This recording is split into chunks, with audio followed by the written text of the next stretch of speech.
मधुकैटव विध्वंसी विधात्री वरदे नमः। रूपं देहि जयं देहि यशो देहि दिशो जहि। महिषासुरनिर्नाशी भक्तानां सुखदे नमः। এই মধুকৈটভা স্তোত্রমূলক গানটি বাঙালির একেবারে শিরায় শিরায় মজ্জায় মজ্জায় ঢুকে গেছে মহিষাসুর মর্দিনীর দ্বারা। এই মধুকৈটভা কে?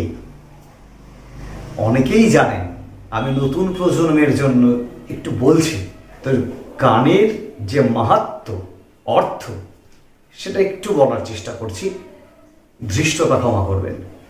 একদা মহর্ষি মার্কণ্ডেয় তার শিষ্য ভাগুড়িকে বলেছিলেন যে সূর্যের পুত্র অষ্টম মনুর নাম সাবর্ণী। এই সাবর্ণীর আগে একবার জন্ম হয়েছিল দ্বিতীয় মনুর সময়, তখন তার নাম ছিল সুরথ। সুরথ ছিলেন একজন অত্যন্ত প্রজাবৎসল রাজা। প্রজাদের জন্য তিনি আত্মত্যাগও করতে পারতেন, এতটাই ভালো রাজা ছিলেন। কিন্তু এই সুরথ রাজার দুটো রাজধানী ছিল। তার এক রাজধানী কোলা, সেটা বারংবার যবনদের দ্বারা নৃশংসভাবে আক্রান্ত হয়েছিল। তাই যবনদের আক্রমণেই রাজা সে রাজধানী ছেড়ে অন্যত্র চলে আসেন। কিন্তু সেখানে এসেও তার মন্ত্রীরা, তার আমাত্যরা তার বিরুদ্ধে ষড়যন্ত্র শুরু করে এবং রাজাকে সিংহাসনচ্যুত করে তার সর্বস্ব কেড়ে নেয় তার মন্ত্রীরা, তার বিশ্বাসভাজন আমাত্যরা, এবং রাজাকে রাজ্য থেকে বের করে দেয়। মনের দুঃখে রাজা সুরথ বেরিয়ে চলে যান রাজত্ব থেকে। তাতে কিছুই নেই, সব কেড়ে নিয়েছে মন্ত্রী আর আমাত্যরা। ঘুরতে ঘুরতে ঘুরতে রাজা সুরথ বনে গিয়ে উপস্থিত। সেখানে মেধা নামে এক মুনির তপবনে রাজা আশ্রয় এবং আতিথ্য পেলেন। মেধা অত্যন্ত সজ্জন মানুষ, অত্যন্ত জ্ঞানবান মুনি সাধক। মেধার আশ্রমে এসে রাজা তার দুঃখ ভুলে থাকার চেষ্টা করলেন। যে রাজার বোধও জন্মালো এখানে এসে যে কিছুই তো কিছু নয়, যে রাজত্বের কথা আমি চিন্তা করছি, আমার সঙ্গে যে বিশ্বাসঘাতকতা হয়েছে সেটা বিষয়ে আমি চিন্তা করছি, কিছুই তো আমি নিয়ে যেতে পারবো না, তাহলে চিন্তা কিসের, শোক কিসের? মেধার সংস্পর্শে এসে রাজার মধ্যে এই ভাবনাটা কিন্তু এলো। কিন্তু আশা সত্ত্বেও রাজা সুরথ প্রতিদিন বারংবার ওই একই কথা তার মনে আসতো। তিনি বারবার ভুলতে চাইতেন তার রাজত্বের কথা, ভুলতে চাইতেন তার ঋত সম্পত্তির কথা, কিন্তু বারংবার তার মাথার মধ্যে ওই একই জিনিস এসে তাকে যন্ত্রণা দিত। তার মন্ত্রীরা, তার আমাত্যরা, তার বিশ্বাসভাজন লোকেরা যে তার সঙ্গে বিশ্বাসঘাতকতা করেছে সেটা বারবার তার মাথার মধ্যে আসতো এবং রাজা অত্যন্ত অসুখী, মানসিক যন্ত্রণার শিকার হয়ে পড়েন। তিনি মনে মনে ভাবেন যে আমি তো বুঝতে পারছি যে এই চিন্তাগুলো আমার করা ঠিক নয়, তবুও আমি বারবার করে এই চিন্তার শিকার হচ্ছি। তিনি মুক্তি পাচ্ছেন না। এদিকে মহামুনি মেধাকেও বলতে পারছেন না কিছু। একদিন রাজা ওই তপবনে দেখেন আরেকজন বৈশ্য, সে মাথা নিচু করে চোখের জল ফেলছে দুঃখে। রাজা তার কাছে গেলেন, অপরিচিত ছিল সেই বৈশ্য। রাজা তাকে জিজ্ঞাসা করলেন যে আপনি কে, পরিচয় দিন, এবং এখানে বসে মনের দুঃখে যন্ত্রণায় কষ্ট পাচ্ছেন কেন? তখন সে বৈশ্য বললেন রাজা সুরথকে, দেখুন আমি অত্যন্ত কষ্ট করে প্রচুর সম্পত্তি করেছি, আমি একজন বৈশ্য, আমি বাণিজ্য করেছি, আমার ধন সম্পত্তি কম নেই, কিন্তু আমার পুত্র, স্ত্রী, আত্মীয়রা সকলে মিলে বিশ্বাসঘাতকতা করে আমার সমস্ত কিছু কেড়ে নিয়ে আমাকে সংসার থেকেই দূর করে দিয়েছে। তাই কোথায় যাব, ঘুরতে ঘুরতে এই তপবনে এসে উপস্থিত হয়েছি। কিন্তু তপবনে এসেও আমি মানসিক শান্তি পাচ্ছি না। প্রতিদিন প্রতি মুহূর্তে আমাকে ওই কথাগুলো, ওই বিষয়গুলো আমাকে যন্ত্রণায় দগ্ধ করছে। কি করে মুক্তি পাবো আমি জানি না। তখন রাজা সুরথ দেখলেন, আরে এতে একা আমি নই, আমার সঙ্গে আরও একজন ভুক্তভোগী আছে। তখন তারা দুজনে মিলে আলোচনা করে এর থেকে মুক্তি পাওয়ার জন্য, এই মানসিক যন্ত্রণা থেকে মুক্তি পাওয়ার জন্য তারা মহামুনি মেধার কাছে গেলেন এবং মেধাকে কি ব্যক্ত করলেন যে মহামুনি, আমরা মানসিক যন্ত্রণার শিকার, তপবনে আছি, আপনার সৎসঙ্গ পাচ্ছি, ভালো কথা শুনছি, কিন্তু তবু আমি মানসিক এই যন্ত্রণা থেকে ভুলতে পারছি না, কোনো কিছু মুক্তি পাচ্ছি না, কি করে এর থেকে মুক্তি পাবো? সব শুনে মহামুনি মেধা বললেন, দেখুন, এতে আপনার কোনো দোষ নেই, এতে দোষ নেই, এটা অ্যাকচুয়ালি মায়া, মহামায়ার খেলা। রাজা বললেন, ব্যাপারটা বুঝিয়ে বলুন তো। তখন মহামুনি বললেন, যোগনিদ্রা, দেবী যোগনিদ্রার জন্যই এই ঘটনা ঘটছে। শোনো রাজা, শোনো বৈশ্য, তোমরা তো বা আমরা তো সাধারণ মনুষ্য মাত্র। দেবী যোগনিদ্রা, অর্থাৎ যার আরেক নাম যোগমায়া, মহামায়া, তিনি আমাদেরকে এই সংসার মাঝে একটা চক্রের মধ্যে ফেলে দেন, সেখান থেকে মুক্তি পাওয়া অসম্ভব, এবং আমরা ওর মধ্যে সমানে ঢুকতেই থাকি। একটা গর্ত, মায়ারূপী একটা গর্তের মধ্যে আমরা ঢুকতে থাকি, সেখান থেকে বেরোনোর পথ নেই। যদিও আমরা উপরে আকাশ দেখতে পাই, ভাবি এটাই বুঝি মুক্তি, কিন্তু আমরা তো পড়ে আছি সেই গর্তেই। এটা তোমার দোষ নয়, দেবী মহামায়া যোগনিদ্রা, তার জন্য এই ঘটনা ঘটছে। তখন রাজা সুরত বললেন, কি করে সম্ভব? সে যোগনিদ্রাকে আবাহন করি, মহামায়াকে আবাহন করি, তবেই হয়তো এর মুখ থেকে মুক্তি সম্ভব। বলুন কি উপায়? তখন মহামুনি বললেন, দেখো রাজা, এই বিশ্ব সংসার চরাচর যা দেখতে পাচ্ছ সবই মহামায়ার রূপ, তারই খেলা, তারই রচনা, তারই সৃষ্টি।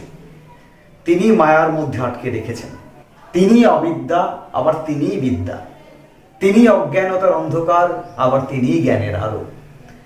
কাজেই তোমাদের একটা গল্প বলি। মহামুনি মেধা গল্প বলছেন রাজা সুরত এবং বৈশ্যকে। বলছে, মহাপ্রলয়ে একদা বিশ্ব সংসার যখন প্রলয় সাগরে ডুবে যাচ্ছিল, তখন স্বয়ং ভগবান বিষ্ণু তিনি সাগর জলে অনন্ত নাগের উপর চিরনিদ্রায় শায়িত। তখন তার নাভি থেকে উৎপন্ন এক পদ্মের মধ্যে ব্রহ্মা আবির্ভূত হন। ব্রহ্মা আবির্ভূত হওয়ার পরেই বিষ্ণুর কর্ণমল, দোকানের কর্ণমল, যেটা নোংরা থাকে আর কি বলা হয়, সে কর্ণমল থেকে দুই দৈত্য আবির্ভূত হলো, সৃষ্টি হলো। বিষ্ণুর অগোচরেই বলতে গেলে, তার একটার নাম মধু, একটার নাম কৈটভ। মধু কৈটভ, দুই ভয়ঙ্কর দানব সৃষ্টি হলো। এই দুই ভয়ঙ্কর দৈত্য জন্মের পরেই মহা শক্তিশালী, এবং তারাই দেখে সামনেই বসে আছেন ব্রহ্মা। তারা ওই মুহূর্তে ব্রহ্মাকে গ্রাস করার জন্য ব্রহ্মাকে আক্রমণ করতে উদ্যত হয়।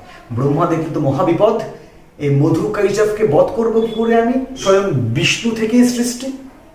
তখন ব্রহ্মা বুঝলেন যে যেহেতু বিষ্ণু থেকে এই মধু কৈটভের জন্ম বা সৃষ্টি, তাই স্বয়ং বিষ্ণুই একে বধ করতে পারবেন। অথচ বিষ্ণু তো যোগনিদ্রায় শায়িত, তিনিও মায়ার মোহের মধ্যে চিরঘুমন্ত অবস্থায় চলে গেছেন। তখন স্বয়ং ব্রহ্মা ওই যোগনিদ্রা মানে দেবী মহামায়ার স্তব করতে লাগলেন।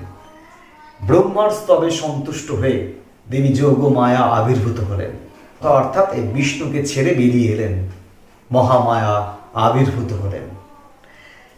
এই যে মহামায়া, এই যে জগৎ সৃষ্টিকারী যোগনিদ্রা যাকে বলি আমরা, তিনি যে বিষ্ণুকে ছেড়ে আবির্ভূত হলেন, তখন ব্রহ্মাও তাকে দেখতে পেলেন। এদিকে যোগনিদ্রা থেকে মুক্তি পেয়ে বিষ্ণু জেগে উঠে থেকে তারই কর্ণমল থেকে জন্ম হওয়া বা সৃষ্টি হওয়া মধু আর কৈটভ দুই দৈত্য বধ করতে যাচ্ছে স্বয়ং ব্রহ্মাকে। তো সৃষ্টির অসাতলে চলে যাবে।